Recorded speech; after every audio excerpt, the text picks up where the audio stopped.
wabarakatuh. Saya Rizky Kristianingsih dari Prodi Manajemen Universitas Pelita Bangsa. Di sini saya akan menjelaskan tentang manajemen sumber daya manusia mengenai rekrutmen kerja. Sebelumnya, menurut Werther dan Davis 1996, rekrutmen ialah proses menemukan dan menarik para pelamar yang memenuhi syarat atau kualifikasi untuk dipekerjakan.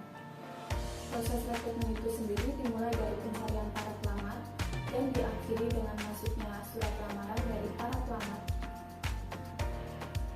Hasil proses rekrutmen adalah sekumpulan pelamar yang siap untuk diseleksi.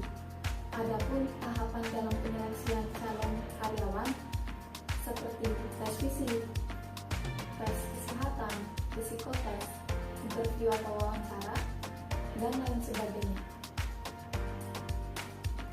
Menurut Schuller dan Jackson 2006, isu strategik dalam rekrutmen adalah proses rekrutmen harus konsisten dengan strategi, visi, dan nilai-nilai organisasi. Proses rekrutmen sendiri juga harus dijalankan secara efektif dan efisien, dan juga harus dibarengi dengan kemampuan organisasi dalam mempertahankan karyawan terbaiknya. Seperti yang kita ketahui, bahwa rekrutmen adalah proses yang membutuhkan banyak waktu, banyak biaya, dan tenaga. Jadi sebelum memutuskan untuk melaksanakan rekrutmen, perlu dipertimbangkan berbagai alternatif tindakan. Seperti yang pertama ada alih daya atau outsourcing.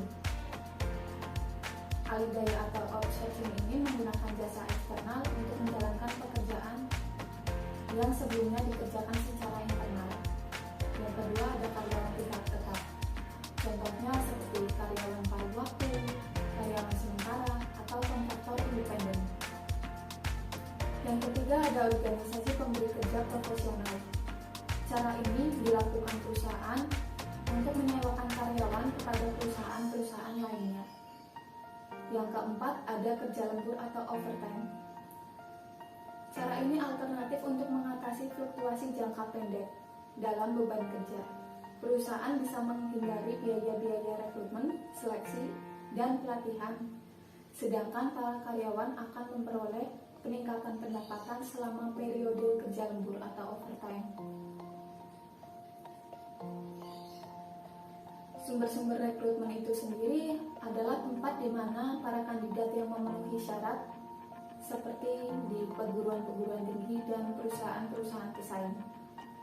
Sedangkan metode-metode rekrutmen ialah cara-cara spesifik yang digunakan untuk menarik para karyawan yang potensial ke dalam perusahaan, seperti rekrutmen online. Menurut Schuller dan Jackson 2006, sumber internal rekrutmen yaitu ada promosi, transfer, dan penarikan kembali atau recall.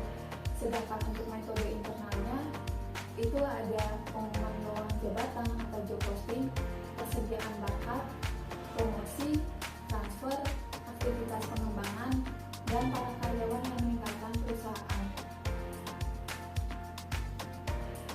Sedangkan menurut Mandi 2008, metode rekrutmen internal ada yang pertama pengumuman lowongan jabatan atau job posting.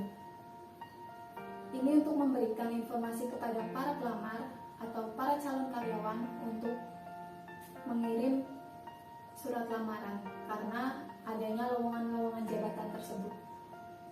Yang kedua ada pengajuan lamaran jabatan atau job bidding. Prosedur ini yang memungkinkan para karyawan yang memenuhi persyaratan untuk melamar kerja di bidang yang diumumkan. Yang ketiga ada referensi karyawan. Para karyawan secara aktif mengajak teman-teman mereka atau kolega-kolega mereka yang mereka anggap potensial untuk bergabung bersama mereka di perusahaan. Kemudian metode rekrutmen eksternal menurut Werther dan Davis 1996, Schuller dan Jackson 2006. Itu ada pelamar yang datang atau walk-in dan surat lamaran yang masuk atau break-in. Kemudian ada rekomendasi karyawan, iklan, agen tenaga kerja atau perusahaan jasa rekrutmen. Ada lembaga pendidikan, contohnya seperti BKK dan BLK. Ada asosiasi profesional atau organisasi ketenaga kerjaan, open house atau job fair. Job fair sendiri itu adalah suatu event yang besar di mana perusahaan-perusahaan ternama atau terbaik berkumpul dan membuka lowongan besar-besaran. Kemudian ada internet, merger dan akuisisi, dan rekrutmen internasional. Sedangkan tujuan rekrutmen eksternal menurut MOMI 2008 ialah yang pertama untuk mengisi jabatan-jabatan tingkat pemula atau entry level. Yang kedua untuk mendapatkan keterampilan-keterampilan yang belum dimiliki oleh para karyawan. Untuk terutama para karyawan yang ada saat ini. Yang ketiga untuk memperoleh para karyawan dengan latar belakang yang berbeda untuk memberikan keberagaman ide. Sedangkan sumber rekrutmen eksternal menurut MOMI 2008 yaitu yang pertama ada sekolah menengah umum dan sekolah kejuruan. Yang kedua ada akademik dan universitas. Ketiga ada pesaing dalam pasar tenaga kerja.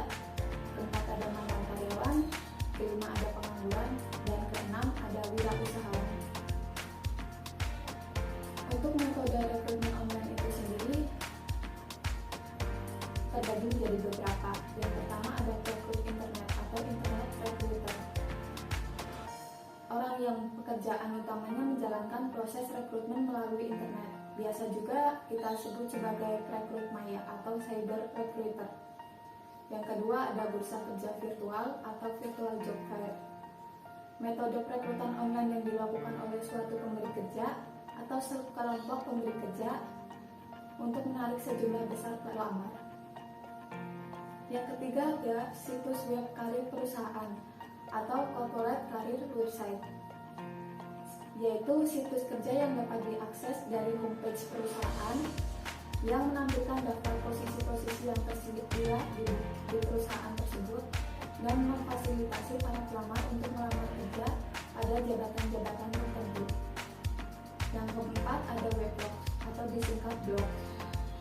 Yang kelima ada situs web ketenagakerjaan umum. Yang terakhir yaitu ada hambatan dan tantangan rekrutmen. Hambatan dan tantangan rekrutmen pasti semua orang merasakannya. Contohnya seperti rencana strategi dan sumber daya manusia yang belum memadai, kebiasaan rekrut, kondisi lingkungan yang kurang mencukupi, persyaratan kerja yang tidak sesuai, biaya pelamar atau biaya dalam proses rekrutmen, insentif, dan kebijakan organisasi. Demikian materi yang bisa saya jelaskan. Mohon maaf apabila ada kekurangan dan salah kata. Wabillahi taufiq wal hidayah. Wassalamualaikum warahmatullahi wabarakatuh.